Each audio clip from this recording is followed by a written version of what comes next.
आषाढी ते कार्तिकी माऊलींच्या भक्तीचा अविस्मरणीय प्रवास. जय जय राम कृष्ण हरी, पंढरीनाथ महाराज की जय. या जयघोषात आषाढी वारीला संत ज्ञानेश्वर माऊलींची पालखी व लाखो भाविक विठुरायाच्या दर्शनाला पंढरीला येतात. तर कार्तिक महिन्यात संत ज्ञानेश्वर माऊलींचा संजीवन समाधी सोहळा मोठ्या भक्तिभावाने आळंदी नगरीत साजरा केला जातो. यासाठी काल श्री विठ्ठलाच्या पादुकांची पालखी मोठ्या जल्लोषात पंढरपुरातून प्रस्थान पावली. पंढरी नगरीत भजन कीर्तन हरिनामाचा गजर करत आणि भक्तांच्या जयघोषाने वातावरण मंगलमय झाले. आळंदीचा राजा राज ज्ञानेश्वर तोची मज भावे आधार या संतांच्या उक्तीप्रमाणे श्री संत ज्ञानेश्वर माऊलींचा संजीवन सोहळ्यासाठी मंदिर समितीमार्फत श्री विठ्ठलांच्या पादुका सन 2014 पासून हबप विठ्ठल महाराज वासकर यांच्या पायी दिंडीसोबत आळंदीला जातात. हा दिव्य प्रवास आणि सोहळा कार्तिक शुद्ध पंचमी ते मार्गशीर्ष पौर्णिमा या काळात संपन्न होतो.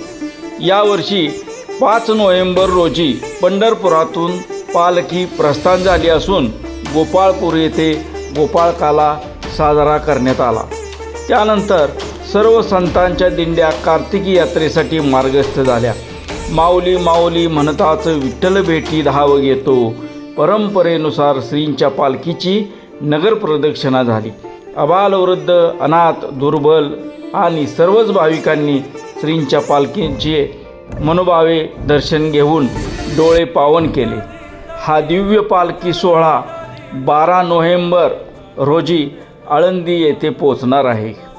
त्यानंतर दुसऱ्या दिवशी इंद्रायणी स्नान, पालखी प्रदक्षिणा, द्वादशी खिरापत आणि 17 नोव्हेंबर रोजी श्री संत ज्ञानेश्वर माऊलींच्या संजीवन समाधी सोहळा संपन्न होणार आहे.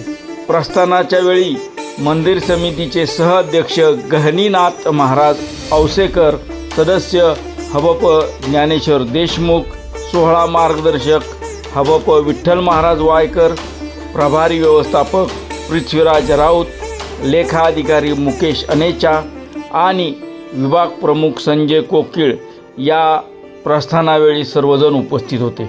आळंदी ते पंढरपूर चालती माऊलींची पालखी सुंदर या उक्तीप्रमाणे पंढरपुरातून निघालेल्या या पालखीचा अद्भुत सोहळा म्हणजे भक्ती भावना आणि परंपरेचे जिवंत चित्र आहे. या यात्रेतून आपल्याला एक संदेश मिळतो, तो म्हणजे माऊलींच्या चरणी मन अर्पूया आणि भक्तीत विलीन होऊया. जय जय ज्ञानराज माऊली, जय जय विठ्ठल हरी.